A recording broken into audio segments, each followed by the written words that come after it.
Into it. So, hello everybody, what is going on? It is Kiba Shimaka here, and welcome back to some more Final Fantasy III. Last time, well, we made way through Phoenix Cave and found our good buddy Locke.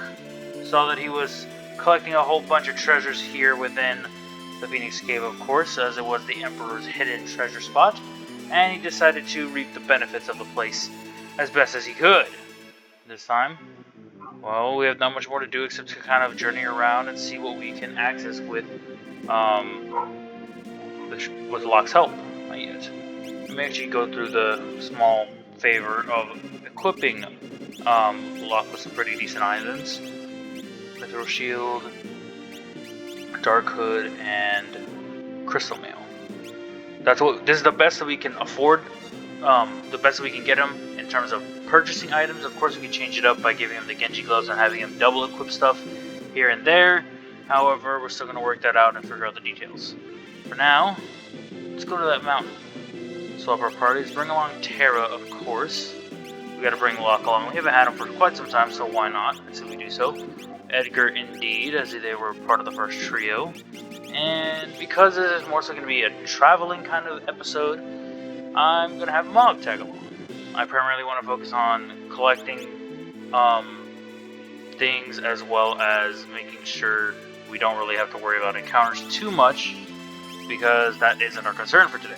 Our concern is focusing on just what we can find and what we can grab and what we can collect now that we have Locke in our party. So let's definitely take advantage of that and put it to our best abilities. Use a tent, just so we can heal up. And then now, with Locke in our party, the Moogle Charm on, we can actually run around Narsh and have full access to the place. What I mean by that, well, if we go to the weapon shop, I believe, if we remember, there was a door inside it, or there was a door to it. If we tried accessing this place on our first visit, we'd not be able to enter. But now with Locke in our party, and his skills upgraded quite a bit, we can actually travel around and collect a bunch of stuff. I'm waiting for you. I'm going to give you this. I ran a weapon shop for 70 years. This stone gives off an eerie aura. If I melted it and forged a sword, it'd be powerful. Well, make this stone into a sword, or leave it as a stone. You get the choice of either making it the Ragnarok Esper or the Ragnarok Sword. The choice is yours, however, both have their varying benefits, and, well, sometimes one thing can be better than the other. Having the Ragnarok Esper will allow you to teach your allies the Ultima spell, and it can perform Metamorph if summoned during battle. However, what it can also do is, if transformed into the sword, it can be gambled off at the Colosseum to earn an even better sword. However, again, that is a gamble. Entirely your call, entirely your decision, to whichever one you pick. I'm kind of more leaning towards the sword, but I do like spell casting a lot. Does anyone? I'll refer to a little guide I tend to use sometimes. Briefly, just I want to see what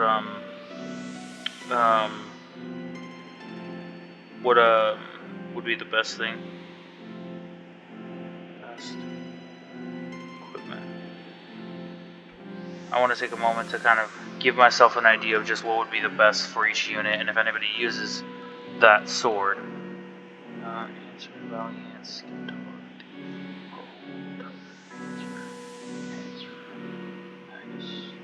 Magus, fixed, Tempest, Magus, boom. Yours doesn't change much. What's this one?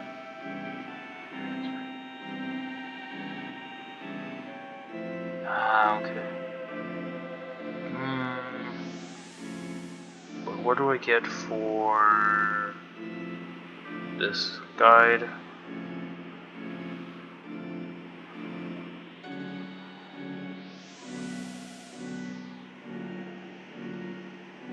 This is your gamble. Yeah, wager those. Get something else.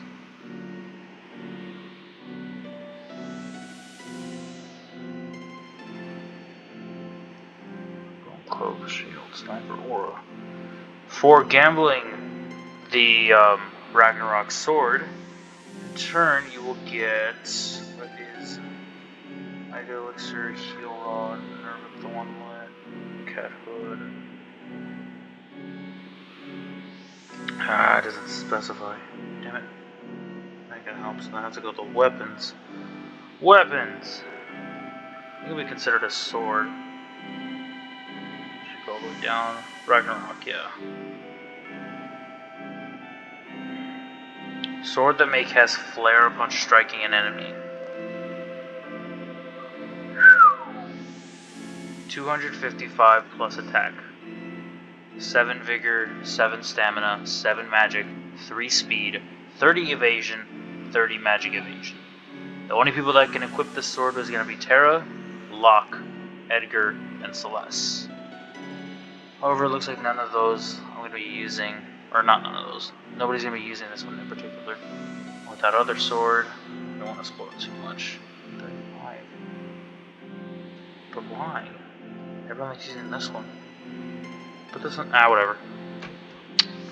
But what do you get if you wager that at the... Does it get something specific for wagering it? It's such a tough decision because it's just like, is it worth it? Is it not?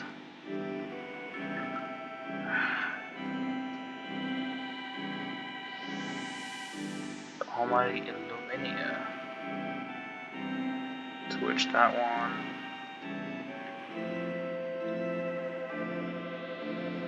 Same thing. Oh, cast Holy. Okay, yeah. I love. Oh, that's such a hard thing. I wish we could get the. Nah. As much as I really like magic and I want to use espers, I realize the sword is actually better to use. Because what you wager and you get a slightly better sword, and what I mean by that is, even though it's the same attack stat, same vigor, magic, and stamina, you get plus 7 speed on it, plus 50 evasion, plus 50 magic evasion. Also, it, when casted, will randomly cast Holy, but keep in mind it is a very difficult fight to win, so I give you fair warning when attempting to do that. Plus 2, I think, with the Ragnarok sword. Is it? Can you?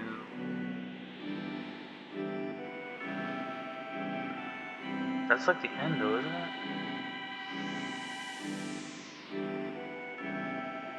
That's like an end. That's an end game enemy. It's such a hard choice. Either make it keep it as a stone, or make it a sword. I'm gonna go with the stone. I probably shouldn't, but I'm gonna go with the stone. Right. We'll take the Ragnarok stone. Ragnarok Esper. I had a choice. I made the choice. Gosh, I might regret this. I might not, but we'll find out. Ultima. Damages multiple enemies. Only 6 Esper use it. Turns enemies into an item. We'll see. I'll have to determine. Maybe I'll come back and redo it. Maybe I won't. I'm not sure. But we'll find out.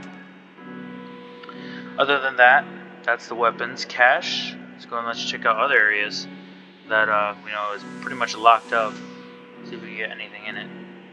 Thanks, Locke. Relics. Doesn't seem like there's a way to get to the back or anything in particular here that we could want. So let's move. No, not here. In terms of defenses, go to the armory, which I believe is over here. Yeah. Whoa. That opened smoothly. Go to Arvis's. Get the elixir if you missed out on it last time. I don't think there's much else.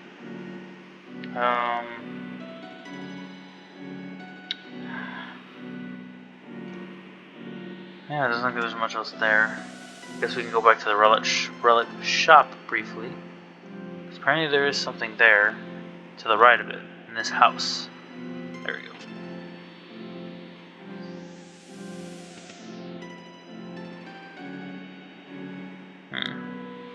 Nothing here, no one here. You, sir.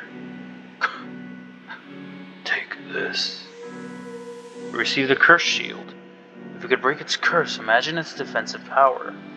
If we could break its curse. The curse shield. Now, if you went with the sword, you made a very wise choice. Thankfully, I haven't saved yet. But the curse shield grants no defense and has completely negative effects on you. However, if you manage to have the curse shield equipped during battle, and you get into a grand total of 256 battles, the cursed shield will become the paladin shield. Probably one of the best defensive options in the game. With the paladin shield, you can wager it to get a slightly better shield, I believe.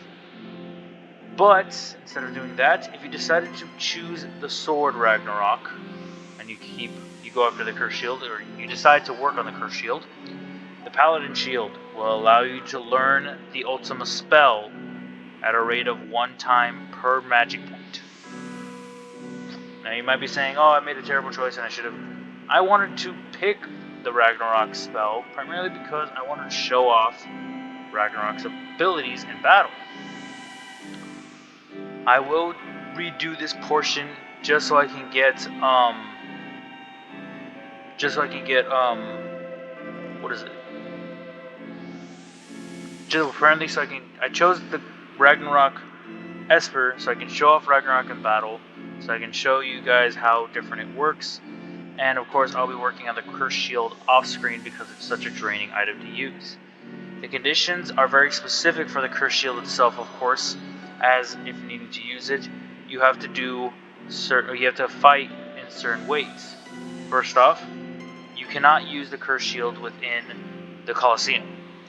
That does not count towards a grand total of 256 battles. The battle cannot have ended with Gao leaping or returning from a leap. Therefore, you cannot use battles on the Veldt will count, but only in the event of Gao either remaining in your party or Gao not being in your party. Or you decide to just not leap in general and try the 256 straight before you work on Gao's ranges, but I'd say multitask. The shield cannot be equipped on Gogo. For some reason, it just does not work when it is equipped on Gogo. Finally, the character using the shield must be alive for it to count when the battle is over. They cannot be KO'd, they cannot be petrified, and they cannot be zombified. Very, very specific requirements, but again, shouldn't take you too long to deal with it. Some decent tips or decent ideas that some people came up with is by just going around Solitary Island where Celeste and Sid were once at, and fighting a bunch of peepers and earth guardians and sand horses. No, the other enemy. But yeah, 256 can go pretty quickly on that area. All you have to do is just kind of fight with a bunch of random enemies and swing one by one, taking it nice and slow. Not much to really worry or too much to focus on. What else there is to know is that having a curse shield equipped will put you at a very, very deep disadvantage compared to the rest of your allies. The other disadvantages, of course, are as follows, where they will be weak to pretty much all elements. They will always have a status condition, being Berserk, Muddle, Confuse, Doomed, or Condemned, Silenced, and Seizure or Sap. You can equip the ribbon, however, you can equip the ribbon to prevent a bunch of status ailments, however, Doom will not wear off. There is a special ring in this game that negates the effects of Doom, but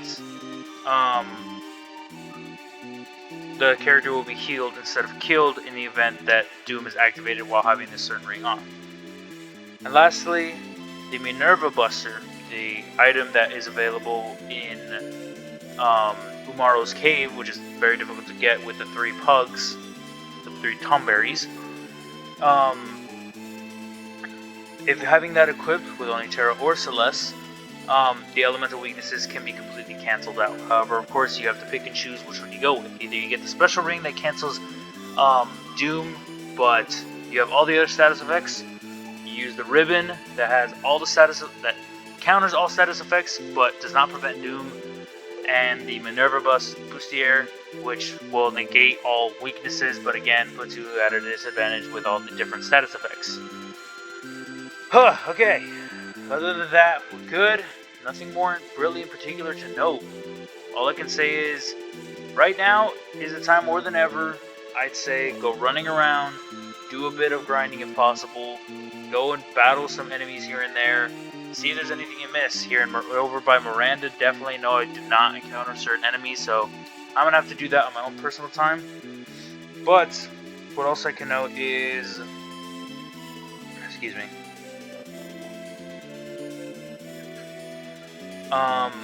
pretty decent area really to kind of go and grind for leveling up and experience, or at least leveling up and getting some AP. Here in the world of Ruin, your pretty much kind of best option is over by the Phoenix Cave. As crazy difficult as that area can be, that is going to be probably one of your best areas to go grind at. The enemies are a bit harder, but they aren't super high level. I would recommend getting yourselves to at least like a decent, I want to say 40-ish minimum, so that way the enemies aren't too difficult or too slamming on you. Other areas to know, at least the one big area here in the world of Ruin, is just north of the Veld. This lone island, I believe. No, not this one. This area. I believe it is called, like, Jurassic Park in a way. Because the enemies that you encounter here are the strongest in the game, being level 70 and such. They can and will completely obliterate your team if you threaten to go there. So keep that in mind as you kind of decide where you want to grind at, where you want to train at. What else there is to know, what else I guess I can mark or go over, is that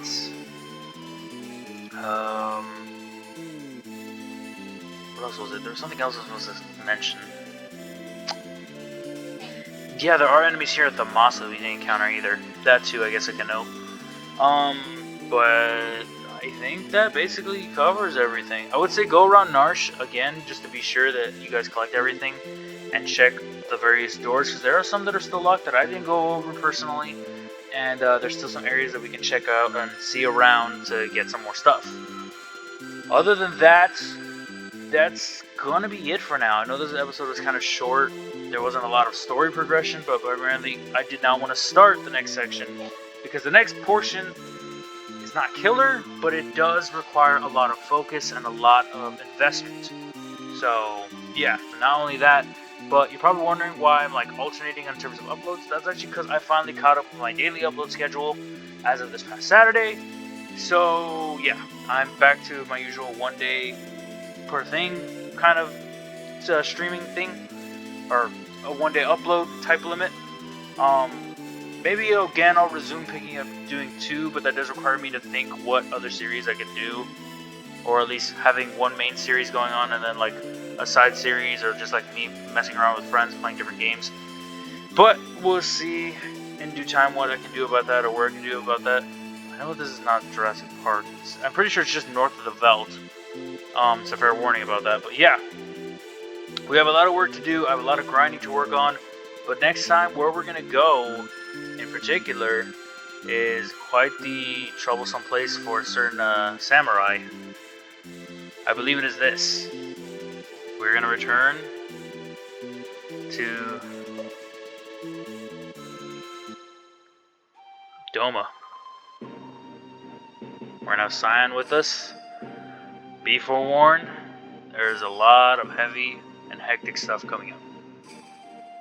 Be sure you're well grinded up.